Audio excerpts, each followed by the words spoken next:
run us through the sense you've made of the market movements we've seen this week and how you see us ending this week off.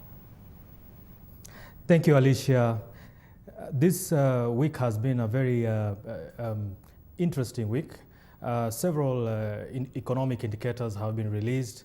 For example, the economic growth, the GDP growth has grown by 2.4%, as opposed to the expected 3%. Therefore, impairing the ability of the economy, the GDP, to grow at 3% as expected.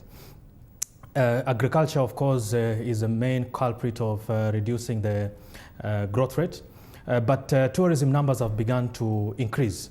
Secondly, we have market sentiments, especially after most of the banks have already declared their financial statements, and many of them gave lackluster performance, except a few like Cooperative Bank and Standard Chartered.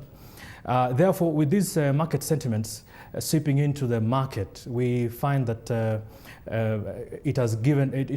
most of the share prices have taken a beating, as most of the prices yesterday declined. You've mentioned that being noted has been the fact that we've seen tourism numbers increasing into Kenya, and with this, some questions have been raised that it's interesting at a time where we've seen globally the tourism market coming under some pressure as a result of the outbreak of swine flu. Have you seen any of that managing to trickle through to Kenya? Do you foresee this being a problem moving forward and hindering some of the growth that has been managed to come to the fore here? That's very interesting, because we have had a few cases of swine flu, like about a few weeks ago. Some tourists came from UK, and they came and some swine flu cases were noticed. But what's important is what the Kenyan authorities did about it. I mean, it was the authorities moved in very fast. They contained it, and they were able to really take care of it pretty well. And swine flu generally has not been a major issue in Kenya as a destination. Given that, as it may, the tourism numbers have just begun to go up. So we are waiting to see how the tourism sector is going to take it up and pick it up and make the most of it.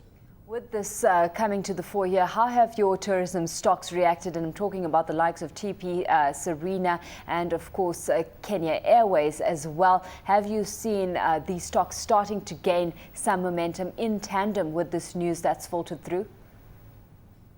What we do expect to see, first of all, is a halt in decline in their prices going forward. But of note is a company like Kenya Airways, which recently just went through some turbulent times with the workers striking, but eventually reaching with a consensus with the management. But the share price has not taken a severe beating as many people expected. Perhaps it shows what the kind of confidence most investors have with the management. But with TPS, Serena, and KQ, I think they just followed the way the market sentiments are going. Generally, there was marginal decline in prices this past week. Perhaps going forward, we expect the prices to begin to have some optimism, given what we saw the cabinet decision yesterday. A stimulus package has been agreed upon, a 250 billion shilling package for the next 8 years. So with this, and we expect that most of the share prices are going to respond positively to this news.